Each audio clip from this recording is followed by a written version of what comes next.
বাংলাদেশে এরকম হাজারো মা আছেন যেসব মায়েরা অনেক কষ্ট করে এসেছেন।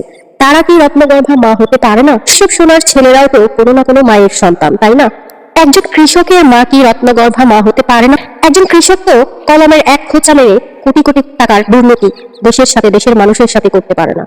আমাদের দেশের বিভিন্ন চ্যানেলে রত্নগর্ভা মা শিরোনামে বিভিন্ন ধরনের অনুষ্ঠানের আয়োজন করে থাকেন। যে অনুষ্ঠানের আয়োজনে ওই সমস্ত মাদেরকে নিমন্ত্রণ করে থাকেন যারা হচ্ছে যে সকল মায়েদের 3টা বা 4টা সন্তান, দেশের বিভিন্ন জেলায় ভালো কোনো চাকরিতে বা ভালো কোনো পদে প্রতিষ্ঠিত হয়েছেন, ডাক্তার, ইঞ্জিনিয়ার, জজ, ব্যারিস্টার, সচিব, যাই বলেন না কেন, মানে ভালো একটা পজিশনে, ভালো একটা পদে নিজেকে অধিষ্ঠিত করতে পেরেছেন, কমপক্ষে 3-4 জন সন্তান।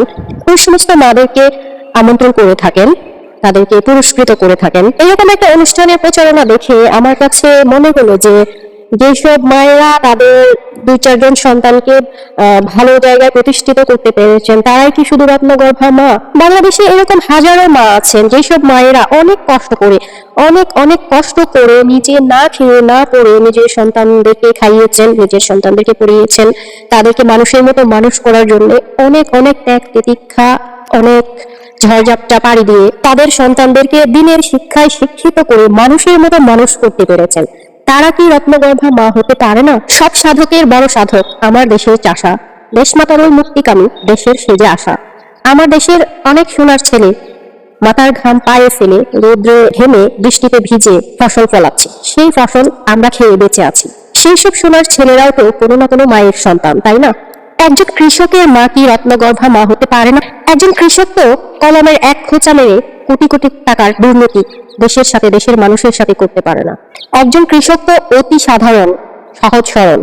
সকাল হতেই সে তার ফসলের জমিতে গিয়ে পা ফেলে, সারাদিন কাজ করে, তার অক্লান্ত পরিশ্রমের ফসল থেকেই আমাদের খাদ্যের যোগান হয়। যে মায়ের একটা সন্তান কোরআনের হাফেজ, মসজিদের মুয়াজ্জিম, 5 ওয়াক্ত নামাজের আজানের ডাক দেয়, তার আজানের ডাক শুনে শত শত মানুষ নামাজে দাঁড়িয়ে যায়, সেই ছেলেটার মাকে রত্নগর্ভা হতে পারে না? যেসব প্রতিষ্ঠিত ছেলে মেয়েদের মাদেরকে রত্নগর্ভা হিসেবে অ্যাওয়ার্ড দেওয়া হচ্ছে, সেই সব অনেক রত্নগর্ভা মাকে শেষ বয়সে বৃদ্ধাশ্রমে দেখা যায়। কথাটা কিন্তু তিতা হলেও চরম সত্যি, কারণ যেসব চ্যানেলে রত্নগর্ভা মায়েদেরকে অ্যাওয়ার্ড দেওয়া হচ্ছে সেই সব চ্যানেলে কিন্তু আবার বৃদ্ধাশ্রমের চিত্রও দেখা যায়। যাই হোক, আমি এসব নিয়ে কথা বলে বিতর্কিত হতে চাই না, তবে আমার কাছে এই জিনিসটা অনেক খারাপ লেগেছে যে আমি আজ পর্যন্ত কোনো রত্নগর্ভা মায়েদের এইসব প্রোগ্রামে আমি দেখিনি কোনো গরিব, হতদরিদ্র, অসহায় মাকে নিয়ে আসতে, যেসব মায়েরা তাদের সন্তানদেরকে মানুষের মতো মানুষ করার জন্য নিজের জীবনের সমস্ত সুখ শান্তিকে বিসর্জন দিয়েছেন।